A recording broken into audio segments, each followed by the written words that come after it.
এইবার একটা শুনুন, বিধাতার প্রতি আক্ষেপ করে বলছে, কৃষ্ণ প্রেমে এত জ্বালা ছিল তা তো তুমি লেখনি। বিধির বিধানে আছে কৃষ্ণ প্রেম শীতল। রাধারানী বলছে, বিধির বিধানে হাম অনল ভিজাই। অনল মানে আগুন, মানে বিধাতার যে বিধান আছে, বিধানে আছে কৃষ্ণ প্রেম তরু অত্যন্ত শীতল, কিন্তু তা তো দেখলাম না। এই যে বিষময়, এই যে আগুন জ্বলছে, তাই বলি বিধির বিধানটা যদি কাছে পেতাম আমি আগুন দিয়ে পুড়িয়ে ফেলতাম। সখীরে, মনের জ্বালার কথা কারে বলি? আমার বন্ধুকে যারা দোষারোপ করে তাদেরকে কি করব জানিস? আমার বন্ধুকে যারা দোষ করে তাদেরকে করব জানিস? বিধির বিধানে হা মনল বিজয়, যদি সে পরাণ সখী তার লাগ পাই। আমার বন্ধুকে যারা পর করে তাদেরকে করব জানিস? আমার বন্ধুকে যে করতে চায়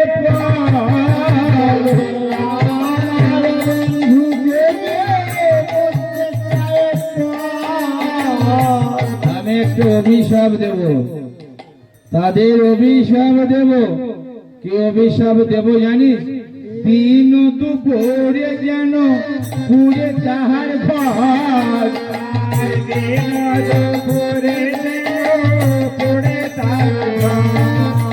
পুরে যায় তাহার ঘর, পুরে যায় তাহার ঘর। বন্ধুকে যে করে পর পুরে যায় তাহার ঘর,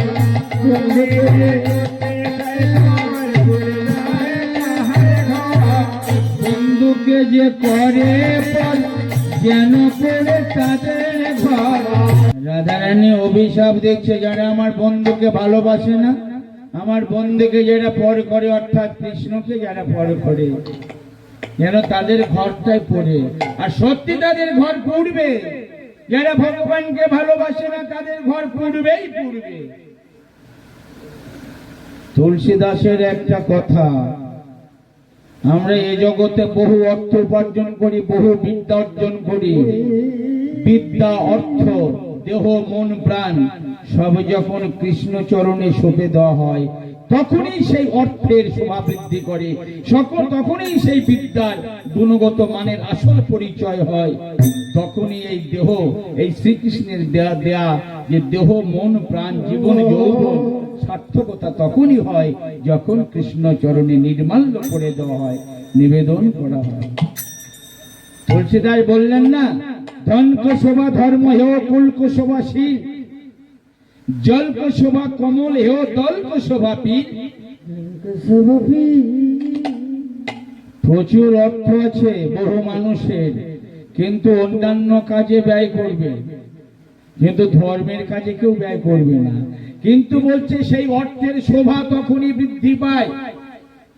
ধন কো শোভা ধর্ম হেও, যেজন ধর্মের কাজে অর্থটা ব্যয় করে তখনই সেই অর্থের শোভা বৃদ্ধি পায়। তাই বলছে ধন কো শোভা ধর্ম হেও, কুল কো শোভা শীল। কোন কুলের মধ্যে যদি একটা সুশিক্ষিত ছেলের জন্ম হয় বা মেয়ের জন্ম হয়, সেই একটা সন্তান কিন্তু সমগ্র কুলের মানে মুখটাকে উজ্জ্বল করে।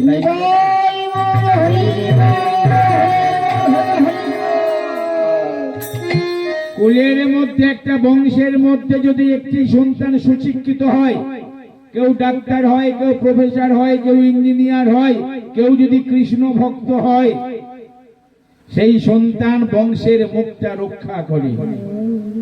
তাই বলল কুল কো শোভা শীল আর দল কো শোভা পিল। পিল মানে ছোট ছোট বাচ্চাদের বলা হয় পিল। বাড়ির মধ্যে যদি ছোট ছোট বাচ্চা না থাকে বাড়ির শোভা বৃদ্ধি পায় না। আর জল কো শোভা কমল হেও, জলের শোভা হলো পদ্ম। সরোবরে যদি পদ্ম না থাকে সরোবরের শোভা বৃদ্ধি হয় না। তেমনি বাড়ির মধ্যে যদি ছোট ছোট বাচ্চারা না থাকে তাহলে সেই বাড়ির শোভা হয় না। তাই আমাদের সকলের কর্তব্য সামর্থ্য অনুযায়ী হরি নামে কৃষ্ণ নামে অর্থ দান করা। ধন কোষে বস মানে ধন কোষবা ধর্ম মানে ধনের শোভা হলো ধর্ম। জগতে আরেক শ্রেণীর মানুষকে অভিশাপ দেব। দুটি বলছে আবার কাদের অভিশাপ দিবি? অভিশাপ দিস না, বলছে না দিতে হবে। এক শ্রেণীর মানুষ আছে তারা কি করে, নিজের দোষটা দেখে না। এটা কিন্তু কালিদাস বলেছে মনুষ্য জাতির ধর্ম চালনের শত ছিদ্র চালন দেখতে পায় না। সূচের একটা ছিদ্র তার দোষ অন্বেষণ করবে। প্রত্যেক মানুষ দোষে ভরা, সে নিজের দোষ কিন্তু দেখতে পাবে না। অন্যের যদি একটা দোষ থাকে, যদি 100 গুণ থাকে, সেই 100 গুণের কথা কিন্তু বলবে না। 100 গুণকে চাপা দিয়ে সেই দোষটা খুঁজে বার করবে, করে পাড়ায় পাড়ায় গিয়ে বেড়াবে। এটাই মনুষ্য জাতির স্বভাব। বলছে সেই সব মানুষদের আমি অভিশাপ দেব, নিজের দোষ না দেখিয়ে পরের দোষ গায়। কাল সাপিনী যেন তার বুকে বসে বসে খায়, যেন তার বুকে বসে কাল সাপ খায়, কাল সাপ। আর একটা শ্রেণীর মানুষের আমি অভিশাপ দেব, তারা পুরুষ নয়, তারা নারী। দুটি বলছে কাদের? আমি আমার বন্ধুকে ভালোবাসি। কতই বৃন্দাবনে যুবতীরা যারা আছে, আমার বন্ধুকে দেখে তাদের বুক ফেটে যায়। কেন? আমার বন্ধুকে আমি ভালোবাসি। প্রয়োজন হয় তোমরা আরো বন্ধু খুঁজে নাও, তা আমার বন্ধুকে দেখে তোমাদের বুক ফাটে। তোমরা অন্য বন্ধু খুঁজে নাও।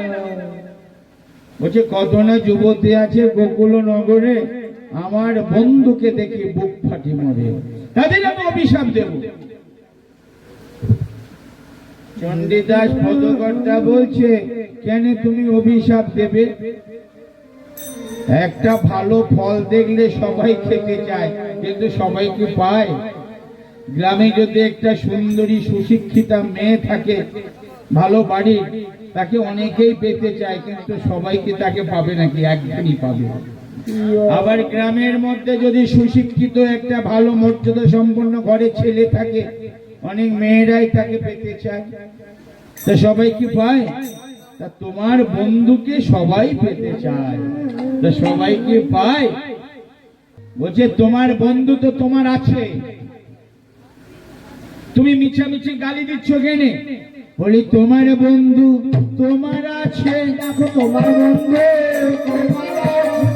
তোমার বন্ধু তোমার আছে, তোমার বন্ধু তোমার আছে, যাকে কোন যুবতীর কাছে তোমার বন্ধু তোমার আছে। এবার রাধারানী বলছে না অন্যকে দড়ি দিয়ে লাভ নেই, এর জন্য আমি নিজেই দায়ী। নিজের প্রতি নিজে ধিক্কার জানাচ্ছে, নিজের প্রতি নিজের প্রতি আক্ষেপ, নিজের প্রতি নিজের ধিক্কার জানাচ্ছে। বলছে আমার জীবনটাই ধিকের জীবন, নারীর জীবনটাই ধিকের জীবন। কেন? যে জীবনে স্বাধীনতা নেই। মেয়েরা যখন ছোট থাকে বাপের বাড়িতে, বাবা দাদা বৌদি যখন কুমারী অবস্থায় সবাই দেখে রাখে, তাই না? মেয়েরা ভাবে একটু শ্বশুর বাড়ি গেলে, স্বামীর কাছে গেলে একটু স্বাধীনতা পাবো, সেখানে আরো পরাধীন হয়ে যায় শাশুড়ি, ননদিনী, দেবর, ভাসুর। তাই বলছে নারীর জীবনটা ধিকের জীবন। অন্যের দোষ দিয়ে কি হবে? নারীর জীবনটা তো ধিকের জীবন। তার চেয়ে অধিক ধিক সেই নারীদের, কোন নারীরা? পরবশ নেহ, মানে স্বামী থাকতে যারা অন্য পুরুষের সঙ্গে প্রেম করেছে, তাদের জ্বালার অন্ত নাই। তাদের ঘরেও জ্বালা, বাইরেও জ্বালা। তাহলে তার তো স্বামী ছিল আয়ান ঘোষ। কৃষ্ণের সঙ্গে প্রেম করা যে কি জ্বালা, যারা করেছে মা তারাই তো জানবে, একে অন্যরা জানবে। তাই বলছে পরবশ নেহ, যারা পরের সঙ্গে প্রেম করে, এখানে পর মানে শ্রীকৃষ্ণ, শ্রীকৃষ্ণের সঙ্গে প্রেম করা খুব জ্বালা, জাতি কুল মান সব বিসর্জন হয়ে যায়।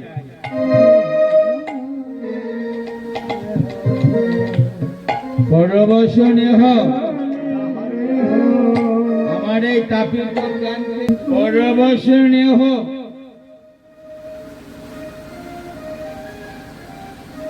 এই তাপিত প্রাণটা শীতল করবার জন্য কৃষ্ণ প্রেমানলে দগ্ধ মনে করলাম একটু পাথর পাথর করে করো, পাথর পাথর তো ঠান্ডা, সেটা লব লিয়া যদি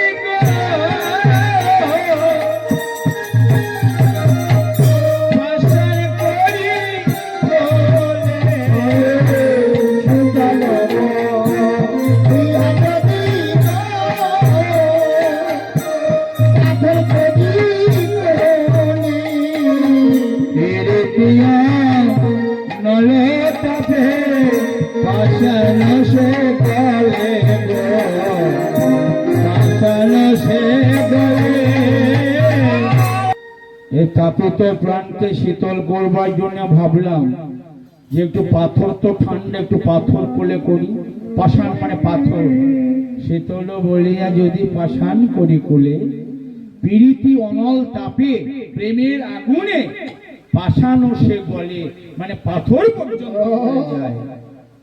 এইবার কি করলাম, না না জীবনটা তো জুড়াতে হবে, তাই মনে মনে ভাবছি যে এই তাপিত প্রাণটা কোথায় গিয়ে জোড়াই, মনে মনে ভাবছি। তখন আমি অদূরে এক বনে চলে গেলাম, বনে ছায়া দেখে, ছায়া দেখে বসে যাবে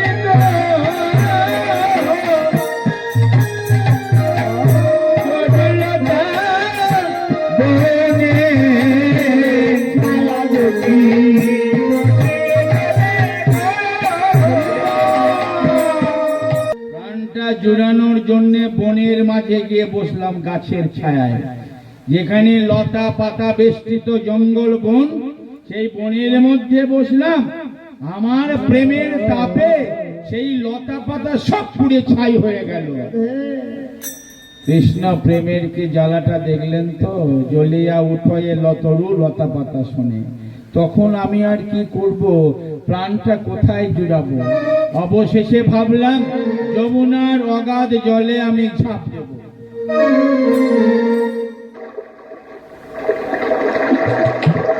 প্রাণটা জুড়ানোর জন্য যমুনার অগাধ জলে ঝাঁপ দেব।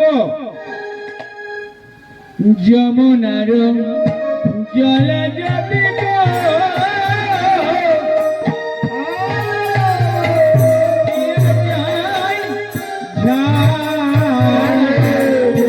প্রাণটা জোড়ানোর জন্য আমি যমুনার জলে ঝাঁপ দিয়েছি। যমুনার জলে যখন ঝাঁপ দিয়েছি, প্রাণ জুড়াবে কি, যমুনার জলটাই আগুন হয়ে গিয়েছে। দ্বিজচন্ডী দাস বলে দৈব গতি জানো, প্রীতি অনল তাপে বধয়ে পড়ান।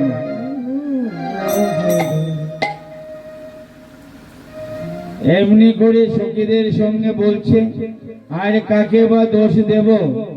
তবে একজনকে দোষ দেওয়া যায়। কাকে? মদন দেবকে দোষ দেওয়া যায়। মদন দেব অর্থাৎ কামদেব যদি মেয়েদের শরীরে না আসে, তাহলে মেয়েদের এই জ্বালার সৃষ্টি হয় না। পঞ্চবনধারী পরমন্ধকারী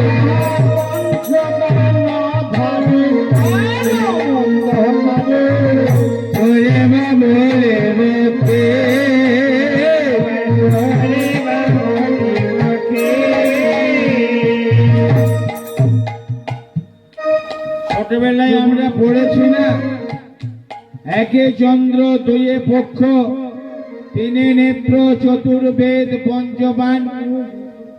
একে চন্দ্র একটাই চাঁদ, দুইয়ে পক্ষ দুটি পক্ষ, শুক্ল পক্ষ কৃষ্ণ পক্ষ। তিনে নেত্র এই দুটি চোখ, আরেকটি হচ্ছে জ্ঞান নেত্র।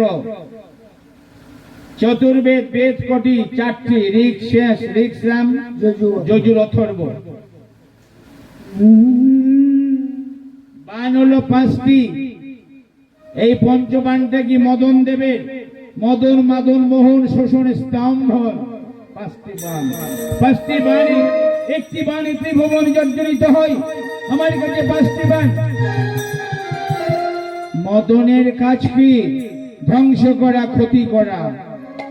মদন যদি কারোর কৃপা করে, মদন দেব সে কামের জ্বালায় ছটফট করবে, কে বড় কে ছোট, কার সঙ্গে কি সম্পর্ক, কোনো জ্ঞান থাকবে না।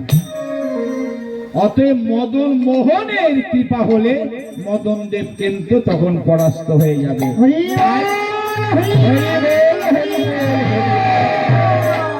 তাই আমাদের সকলের কর্তব্য মদন দেবকে দমন করতে গেলে মদন মোহনের চরণে নিজেকে নির্মাল্য করতে হবে।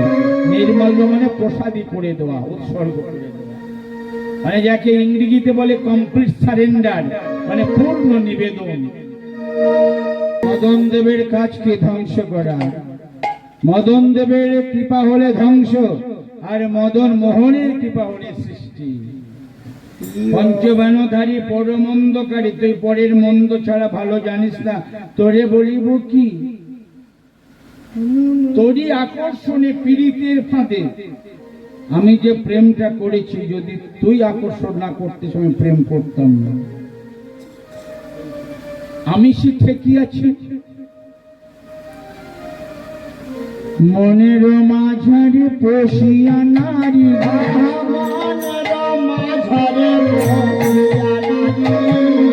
তুই যখন কোন নারীর মনের মাঝারে প্রবেশ করিস, সে তখন নিজের স্বামীকে ছেড়ে কত পর পুরুষের কাছে চলে যায়। তোকে উচিত মতো শিক্ষা দেব, সুযোগ পেলে তোকে ধ্বংস করব। রাধারানী বলছে, মনের মাঝারে পশিয়া নারী,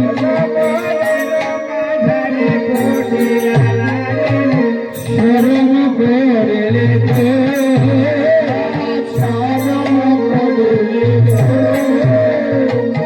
তার প্রতিফল হইবে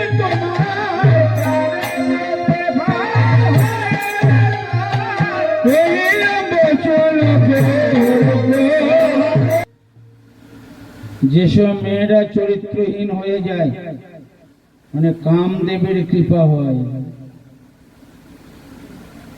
নিজেকে ধরে রাখবার জন্য নিজেই সাধনা করতে হবে। তা বলছে, মনের মাঝারে পশিয়া নারী, তুই যখন কোন নারীর মনের মাঝারে প্রবেশ করিস, শরম করিলি দূর, মানে লজ্জা শরমকে দূর করে দিস, তার প্রতিফল হইবে তোমার কহিলাম বচন গুরু। এমনি ভাবে বলছে, এতদিনে তোর মরম বুঝিলু, অনঙ্গ তুহারি নাম। অনঙ্গ মানে অঙ্গ নাই যাহার, তোর তো অঙ্গ নেই, মানে দেহ নেই, তোর প্রাণটা আছে। দেহটা ভস্য করেছিল কে? মদন দেবের দেহটা ভস্য করেছিল মহাদেব। তাই মহাদেবের আরেকটি নাম হলো মদন দহন। মদন দহন, শ্রীকৃষ্ণের নাম হলো মদন মোহন। মদনকে দহন করেনি, শ্রীকৃষ্ণ মদনকে মোহিত করেছিল, তাই শ্রীকৃষ্ণের একটি নাম হলো মদন মোহন। আর মহাদেব পুড়িয়েছিল। এ কাহিনী বলতে গেলে অনেক সময় লাগবে, আমি 11টা পর্যন্ত কিন্তু গাইব মা, ঠিক আছে? তো আপনাদের আবার আগের দিন অনুষ্ঠান আছে, আর আমি তো 2 পালা গান গেয়েই আসছি। মানে সেই নারায়ণ বাবুর বাড়ি আমাদের রাধানগরে, সেখানে 6টায় গান ছেড়েছি, ছেড়ে আবার 2 পালা গান গেয়েছি, সকাল 12টা থেকে 3টা, আবার এই মানে 9টা থেকে 12টা, আর 3টে থেকে 6টা। আপনাদের এখানে 8টায় এসেছি, 11টা পর্যন্ত গাইব, ঠিক আছে মা? আবার যদি কোনোদিন সময় হয় আগাম বলবেন, 2 দিন আগেই তো বললেন, আবার কালকে আমাদের গান আছে। যাই হোক, এটা কালিদাসের কুমার সম্ভব কাব্যগ্রন্থ পড়ে নেবেন। ওখানে পরিষ্কার লেখা আছে, হর কোপানলে মদন ভস্মীভূত, মানে মহাদেবের কোপের আগুনে মদন দেবকে পড়িয়েছিল। এতদিনে তোর মরম বুঝিল, অনঙ্গ তোহারি নাম।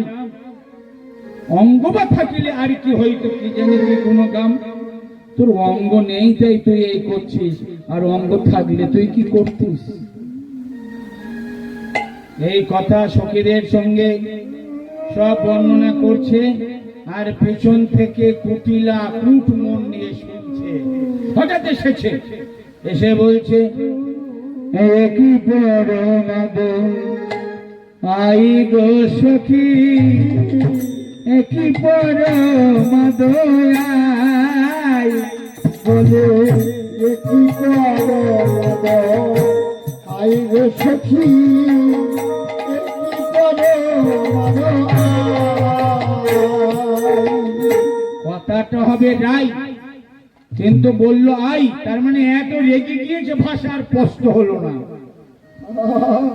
যা শুনি শ্রবণে লোকেরই বদনে,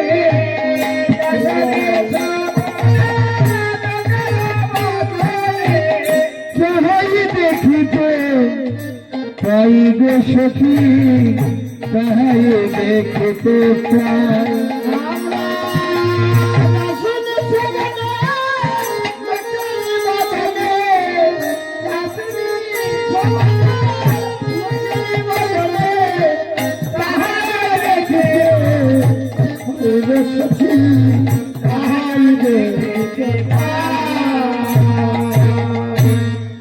পাড়ার লোকে তোমার নামে অনেক কিছু বলে, কানে শুনি, কিন্তু যা শুনি শ্রবণে লোকের বদনে তাহাই দেখিতে পাই। তাই আজ আমি নিজের চোখে দেখছি। তোমার আমার বাপের কোলেতে কথাটি কাহারও নাই, মানে তোমার বাপের কোলেও যে নাম করে না, আর আমারও বাপের কোলেও সেই নাম করে না, আর তুমি সেই নামে পাগল হয়েছ। তোমারও আমারও বাপেরও কোলেতে কথাটি কাহারও নাই, তবে কেন তুমি কানো কানো করি সদাই ছুরি চোরাই। যে নামটা তোমার বাপের কোলে করে না, আমার বাপের কোলে করে না, সেই নাম করছো আর কাঁদছো। রাধারানী দেখছে সর্বনাশ, আজ তো ধরা পড়ে গিয়েছি। সঙ্গে সঙ্গে ছল করে অভিনয় ননদিনী, বিশ্বাস করে একটা কথা শোনে, বৃন্দাবনে যত বৌদি ননদিনী আছে সবারই সঙ্গে সম্পর্ক ভালো নেই, খারাপ সম্পর্ক। ননদিনী বৌদি কেউ কারু দেখতে পায় না, কিন্তু তোমার সঙ্গে আমার ভালো সম্পর্ক, খুব মধুর সম্পর্ক। তাই তোমার সঙ্গে আমার সম্পর্ক নষ্ট করবার জন্য পাড়ার লোকে কত কি বলে, ওগুলো তুমি বিশ্বাস করো না। রাধারানী বলছে, মিছাই লোকেরি কথা গো দিদি, মিছাই লোকের কথা, মিছাই কথা গো দিদি, মিছাই লোকের কথা, মিছাই লোকের কথা গো দিদি, মিছাই লোকের কথা, মিছাই লোকের কথা গো দিদি, মিছাই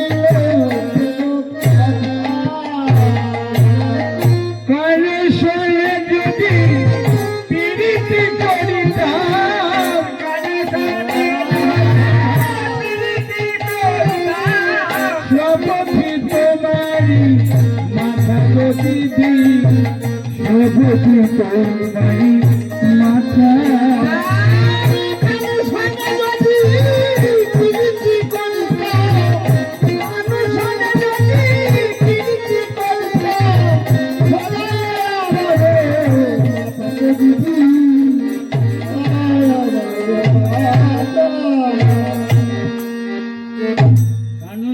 যদি পীড়িতে করিতাম শপথি তোমার মাথা। আমরা বলি না বিশ্বাস করে এ কাজ আমি করিনি, তোমার মাথা ছুঁয়ে বলছি, তোমার পা ছুঁয়ে বলছি, ঠাকুরের চরণ ছুঁয়ে বলছি, বলি না। রাধারানী বলছে শপথি তোমার মাথা, শপথি তোমার মাথা, শপথি তোমার মাথা, শোনো শোনো আমার কথা, শপথি তোমার মাথা, শোনো শোনো আমার কথা, শোনো শোনো আমার কথা, শপথি তোমার মাথা, বলি পাড়ার লোকের মিঠাই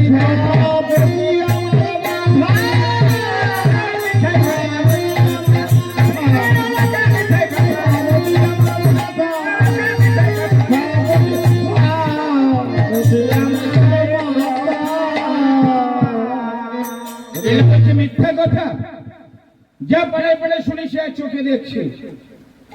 আচ্ছা যা হয় তুমি বলবে, আগে আমাকে কিছু বলতে দাও দিদি। ননদিনীকে বলছে খুব ঠান্ডা মাথায়, বলছে স্বামী থাকতে যদি কোনো নারী যদি কোনো পুরুষকে ভালোবাসে, কেন ভালোবাসে? তোমাকে প্রশ্ন করছি। স্বামীর চেয়ে যদি কোনো পুরুষ দেখতে খুব সুন্দর হয়, অনেক সময় নারীরা ভালোবেসে ফেলে। কিংবা স্বামীর চেয়ে যদি অর্থে বেশি থাকে, ভালোবেসে ফেলে। কিন্তু ওই ছেলেটার কথা বলছো, ওর কি গুণ আছে? কোন গুণ আছে? রূপও নেই, গুণও নেই। নিজ প্রতিদিনে আনো নাহি জানি,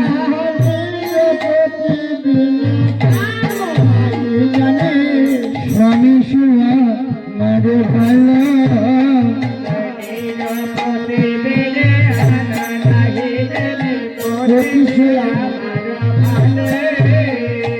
আমি নিজের স্বামী ছাড়া অন্য কিছু জানি না।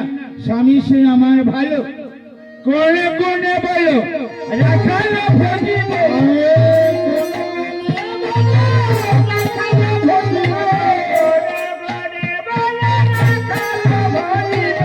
সহারা বরণ কালো গো দিদি, সহারা বরণ কালো।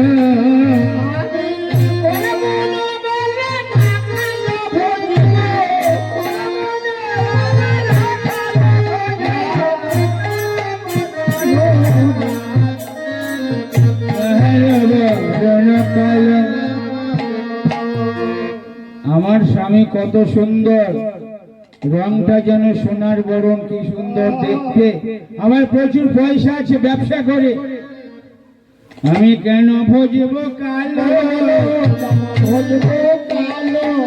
আমি কেন ভজব কালো, স্বামী আমার ভালো, কেন ভজব কালো, স্বামী আমার ভালো, স্বামী ভজবে জনমাগারে, স্বামী আমার ভালো।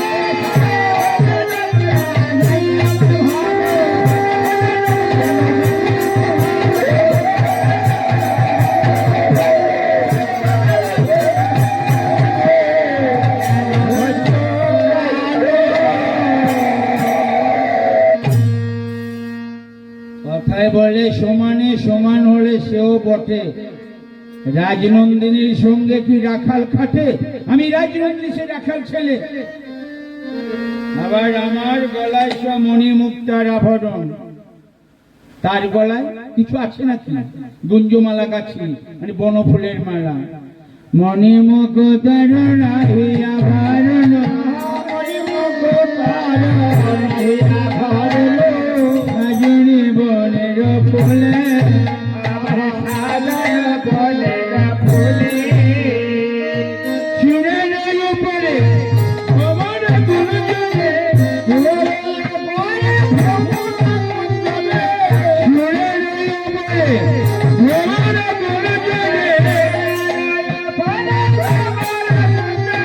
ইচ্ছে কি আহা ইচ্ছে কি অমরা ভোলে গো দিদি, ইচ্ছে কি রমণী ভোলে, আরে আরে ইচ্ছে কি অমরা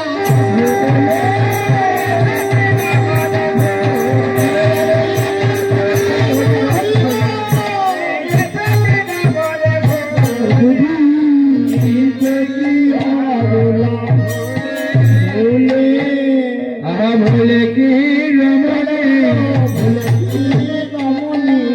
ভ্রমণের গান শুনে ভোলে কে রমণী, ভ্রমণের গান শুনে বলো বলো ভোলে কি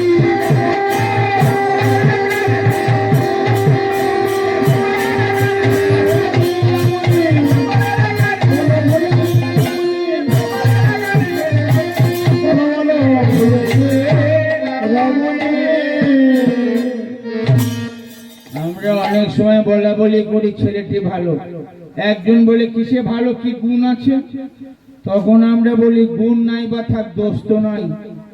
কিন্তু এই ছেলেটার একদিকে গুণ নাই, অন্যদিকে দোষে ভরা। রাধারানী বলছে এদের দোষটা ঢাকবার জন্য, এই ছেলেটা কোনো গুণ নাই, দোষে ভরা। ননদিনী, নিজের মামা কংস সে সব সময় খুঁজে বেড়াচ্ছে ভাগ্নেকে পেলেই করবে ধ্বংস। তাহলে এই ছেলেটি কেমন?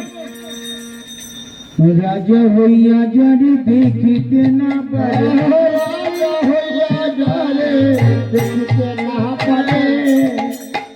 ছেলেরা যদি কোনো অপরাধ করে, মায়েরা কি করে? পাড়ার কোনো মায়েরা এসে যদি নালিশ করে বা অভিযোগ করে, বলে দিদি যেন কাউকে বলিস না, আমার ছেলেকে শাসন করব, মানে ছেলের দোষটা ঢাকবার চেষ্টা করে। আর এই ছেলেটা এমন দোষী, নিজের মা ছেলের দোষের কথা পাড়ায় পাড়ায় গিয়ে বেড়ায়। রাজা হইয়া যারে দেখিতে না পারে, মায়ে বলে ননি চোরা, মায়ে বলে ননি চোরা, কহে শিবরা রাধারি কলঙ্ক, নিশ্চয় কহেলে তোরা।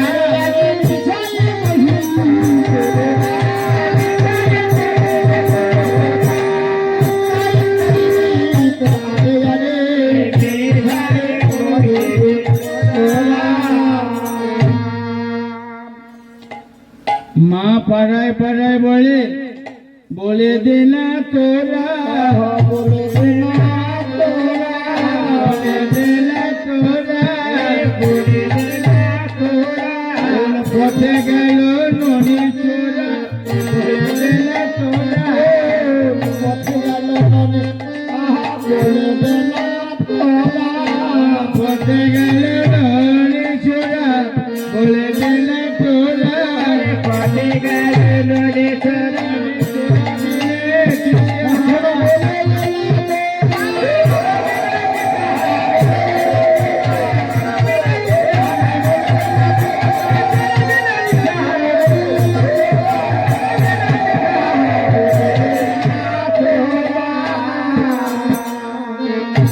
এমনি ভাবে রাধারানী আমার সখীদের সঙ্গে আক্ষেপ করছে, আর কৃষ্ণচন্দ্র আমার রাধারানীকে পাওয়ার জন্য মুরলী বাদন করছে অধীর রজনী জেনে।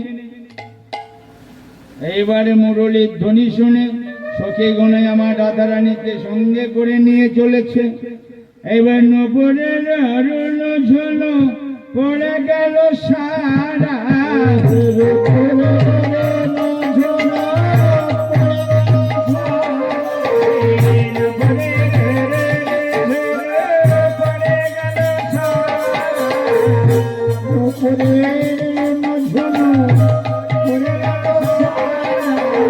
নগরী